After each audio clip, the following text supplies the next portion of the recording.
Bismillahirrahmanirrahim. Assalamualaikum warahmatullahi wabarakatuh. Wilujeng tepang dangu deui sareng acara dongeng Sunda anu bade dipedarku Abah LL sapara kanca.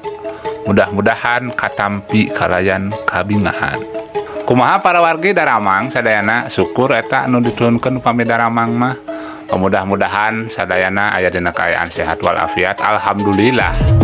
Abah LL sapara kanca dina waktos ieu anu bade ngadongeng, alhamdulillah ya dina kaayaan sehat. Mangga para warga sadayana bilih nyang kolong teuing kana waktos urang pedar ieu carita dongeng Sunda. Judulna Jurig di Tengah Lembur.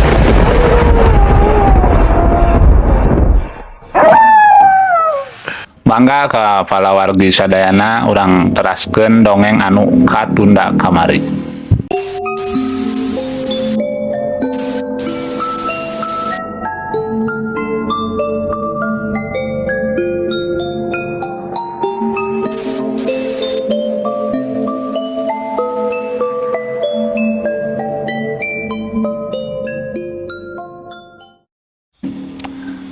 Harita waktu si Enar aya di dapur ngadenge suara anu cakakak cukukuk cakakak itu Wanar nepi ka ales manehna pingsan nepi ka teu elingna.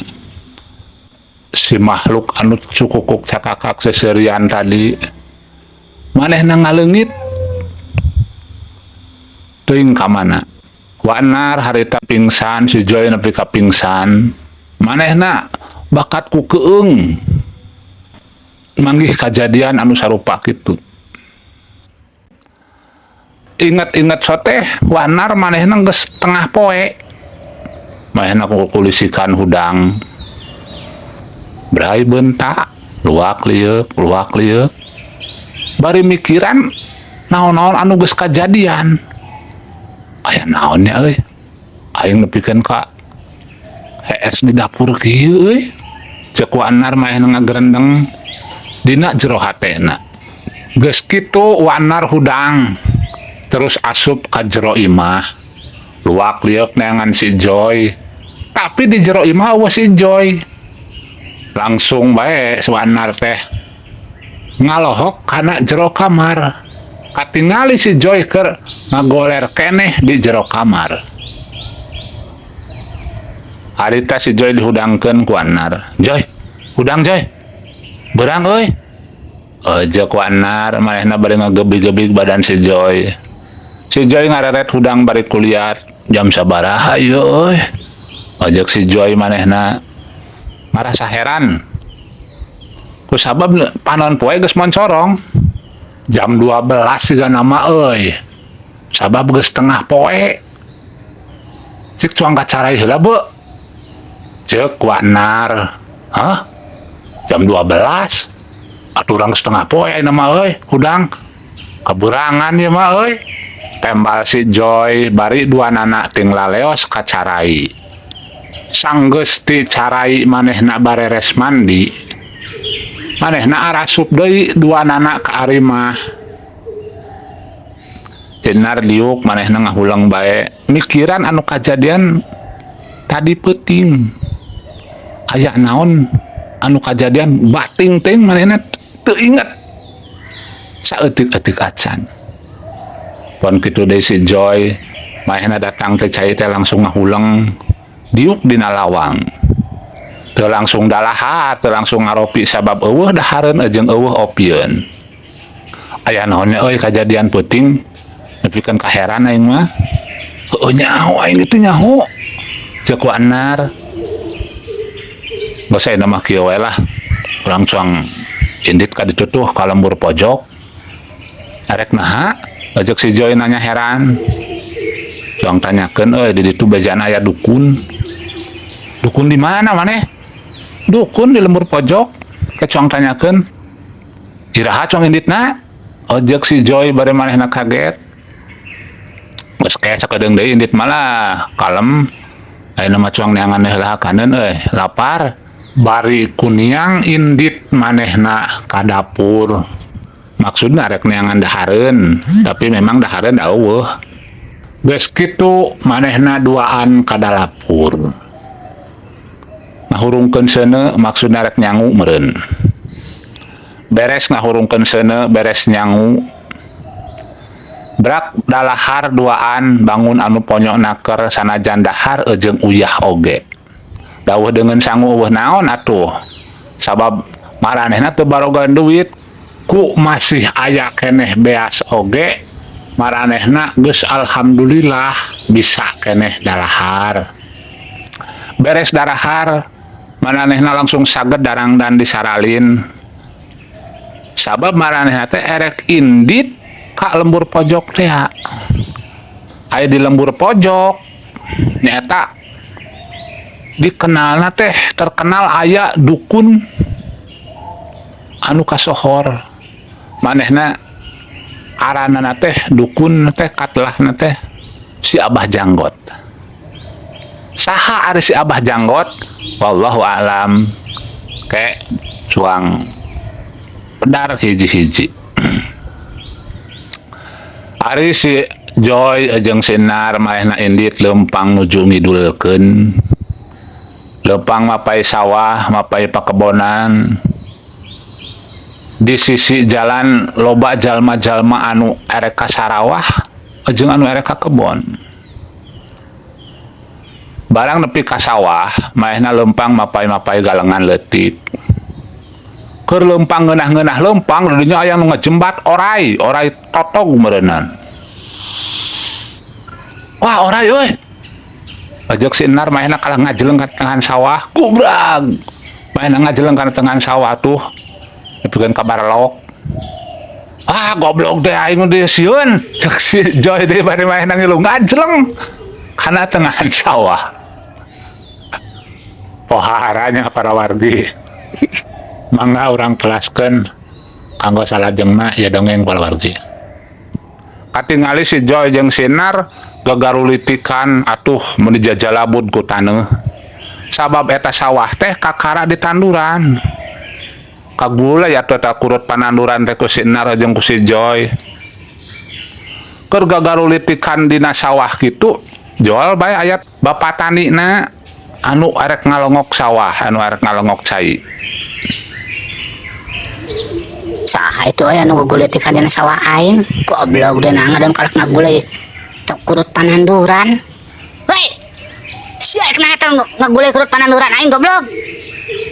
Jek si bapak tani main abret-abretan lulumpatan nuju ka si Joy anu keur gogorentelan jeung Sinar. Ngadenge sora anu gogorowokan, si Joy jeung Sinar kaget. Wah, lu nu boga sawah euy ngadat. Jek si Joy jeung jek Sinar maena heraneun bari ruas. Carekan beureun euy tuh mangkana mah bedog euy. Jek si Joy deui maena bari ngadeg-deg soak.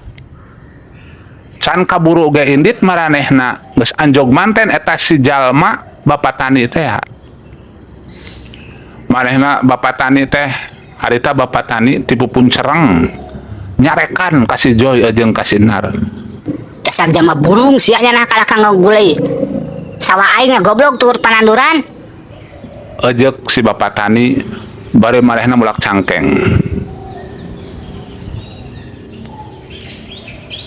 Bapak tani manehna keuheul ningali si Joy jeung Sinar siga budak bolon ngadon kalah ngagulai pananduran.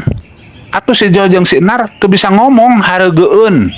Kalah kamolohok we. Lila kulila si Joy jeung Sinar sadar. Manehna terus ngomong, "Pak, hampura Pak, uing labuh. Sabab uing tadi ningali aya orai totog." Bohong sia mah ngahaja goblok arek eta ka aing. Arek ngadon ngarugikeun sawah aing. Ejek bapak tani. Bari manehna ambek tipupun cereng bari suku tetenjrag. Ya sia mah kudu dikieu sugan, kudu diwarah ku aing. Ejek bapak tani ngadon kalah ka manehna ngaheumbatkeun bedog arek ngadek ka Sinar. Atuh Sinar waskur entel, Sinar ngagorentel ka belah kiri. Atuh plos harita bedog teh kalah ka ngadek kana taneuh. Ningali kitu si Joy kaget bari jeung reuwas kulitik geduk harita si Joy najong karena bujur Bapak Tani, gubrag Bapak Tani ngagubrag karena lahan sawah anu geus nang pananduran teh. Bapak Tani harita ngagubrag bari nyebut kieu. Aduh, dasar burung. Awas ya ku aing kadek duanana. Cek Bapak Tani bari cengkat deui. Ningali Bapak Tani keur gogoleran kitu keur ngagubrag. Harita si Joy jeung si Nar soak kabur beuh kabur. Jek si Joy jeung jek si Nar bari beretak. Harita si Joy jeung si Nar lulumpatan. Ningali musuhna kabur, Bapak Tani keheul ka bina-bina. Marehna cocorowokan. Hei, tewak. Eta ngadon ngagulei sawah kurut pananduran aing. Tewak, tewak. Jek Bapak Tani cocorowokan tarik. Harita jalma-jalma anu keur di sarawah ting daringeuh ngan neangan kana eta sorat, datangna eta sorat. Aya naonnya euy? Anu cocorokan euy. Siga Bapak Tani itu belah ditu. Ojek jelema anu keur ngarit jukut. Oi, siga anu namanya maling cenah. Maling naon? Jek nu keur ngangon embe. Heueuh maling. Siga nama maling pare euy. Mana kos nu burung pare dari karak dipelak. Jek si tukang ngangon embe teh ka si tukang ngarit. Ah burung sia mah nyaolah ngacaprak. Cenah bari manehna arindit duaan nyamperkeun ka Bapak Tani anu keur cocorowokan. Aya naon Pak Tani? Jek nu duaan nanya. Itu aya nu ngagulei sawah urang euy. Nyaho naha ba? Da beli pika keheuleun. Sawah urang nepikeun ka ieu ledeg dieu. Pananduran lebih ka beak. Cek Bapak Tani bari tetenjrag keheul. Geus satu aya nama lah.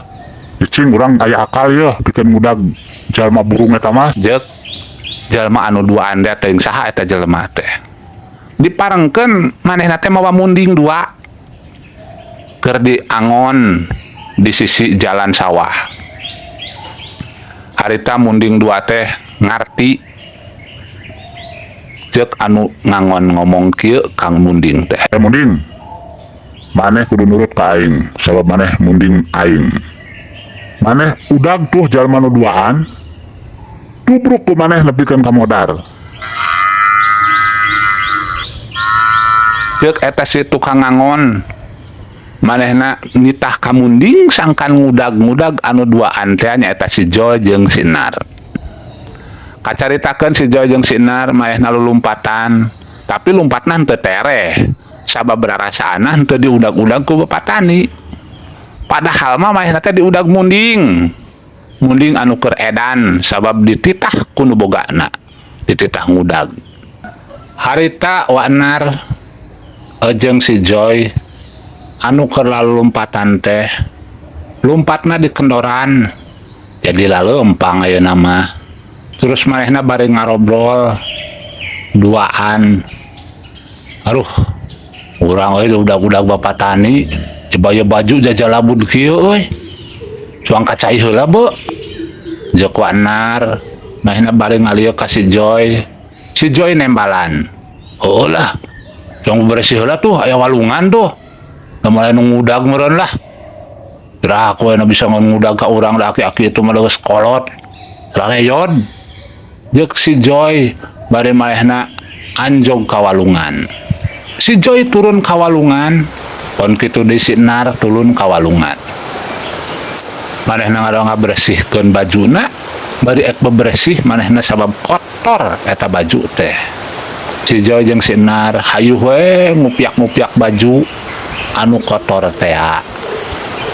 Dina walungan ai cai walungan saya teh kiruh. Saya teh sabab usum hujan, caina gede ngagulidag. Teu nyahoeun, manehna keur jongjon ngarumbah baju jeung ngombah badan. Dina sisi walungan geus ngajogrog Munding dua anu matana geus bareureum. Bangun anu gemes ka Wanar jeung ka si Joy. Si Joy harita manehna kaparengan ngalieu ka tukang. Harita si Joy kaget. Bari manehna molohok. Goblok. Itu dulu yang munding. Jek si Joy bari manehna noel ka Cinar. Munding naon si teh mulai betah munding ka dieu mah. Jek Wanar jongjon we manehna ngumbah baju anu jajalabud ku taneuh teh. Bari manehna ngumbah badana. Itu dulu munding. Jek si Joy deui bari manehna beuki dia beuki keung. Terus si Joy teh nengah ka tengahan walungan sabab eta munding sigan waek ngalebok. Barang diliuk ku si Enar ngaliuk. Hah? Munding. Jek si Enar bari ngagajleng ka tengahan walungan. Gubrag. Harita Wanar ngagubrag bari kekerlepan sabab walungan teh rada jero. Tulungan euy. Tulungan. Ejek Wanar manehna minta tulung ka si Joy anu manehna ge sarua keung. Nar, ade maneh palin nyaklan kana batu. Ejek si Joy deui bari manehna ge sarua dongko. Ari munding manehna erek turun pisan ka walungan. Tapi dasar kudu salamet eta si Joy jeung Wanar. Manehna aya anu nulungan di belah kulonan walungan. Aya budak leutik anu ngabaledogan ka eta munding bari ngomong si budak leutik teh. Hei munding, nyingkah sia ka itu, nyingkah ka itu. Goblok teh, kayak nyingkah. Da aneh para wargi. Eta munding dititah nyingkah ku budak leutik mah indit. Eta munding teh ngaleos ka tukang. Bari manehna indit. Harita si Joy jeung Wanar anu keur aya di tengahan walungan manehna nepikeun ka leuwas. Angger manehna ge nyekelan kana batu sabab sieun palid. Da walungan teh caina parangan gede. Teu nyahoeun yen bajuna mah geus ditata deui geus ngangkleung palid. Sabab manehna keur nyeseuh baju tadi teh. Aduh, hatur nuhun Jang.